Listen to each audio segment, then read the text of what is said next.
जनकपुर की ही एक घटना है। एक बड़े आचार्य अपने विद्यार्थियों को उपदेश दे रहे थे। अहम ब्रह्मास्मि शिवोहम सच्चिदानंदोहम अयम आत्मा ब्रह्म सोहम। तभी एक आवाज आई, नयम आत्मा प्रवचने न लभ्या। आत्मा का लाभ केवल प्रवचन से नहीं होता। तो बोले कि मेरे जैसे आचार्य को टोका किसने?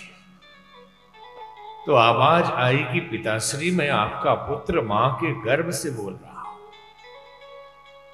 इतने क्रोधित हुए कि श्राप दिया कि अभी पुत्र पैदा नहीं हुआ और मेरे ज्ञान को चुनौती देता है। श्राप देता हूं कि ये 8 अंगों से टेढ़ा पैदा होगा।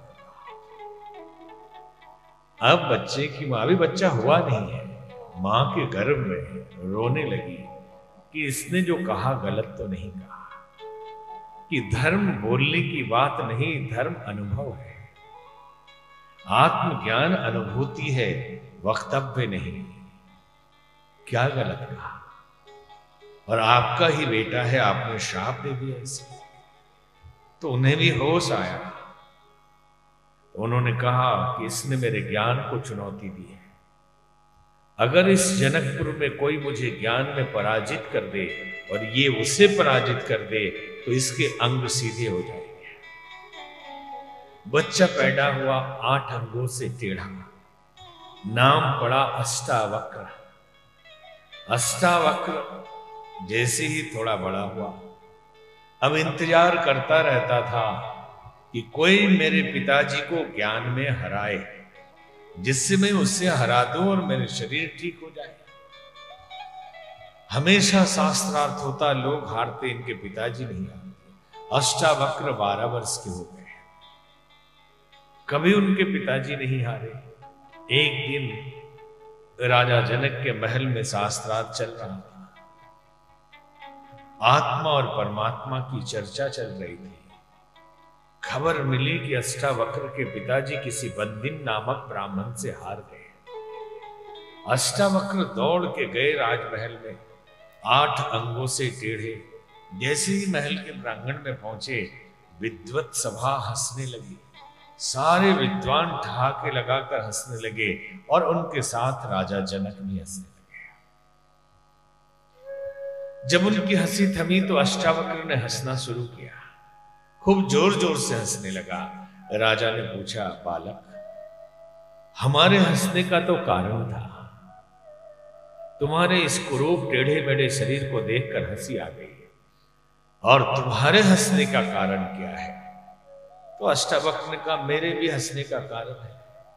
मेरे हंसने का कारण यह है कि मैं जिस सभा के बारे में, उसकी गरिमा के बारे में मैंने सुना था, यह सभा तो वो नहीं है।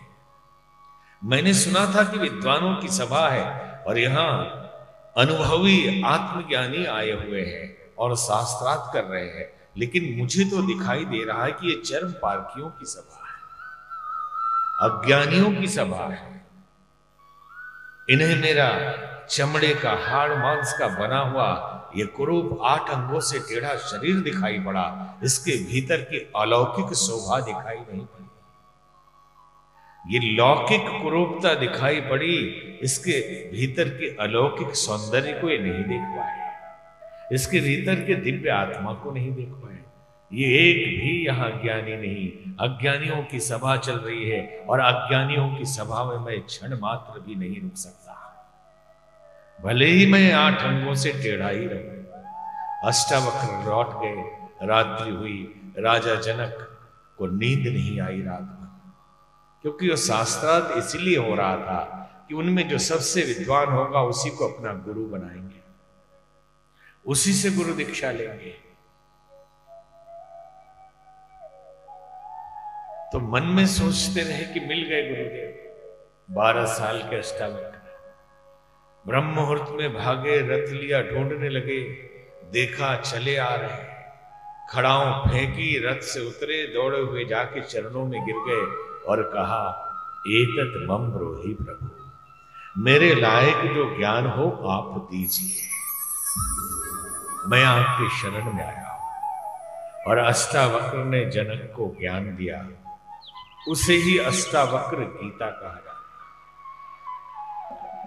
और भगवत गीता तो हमारा मूल है ही, परंतु अष्टावक्र गीता को महागीता कहा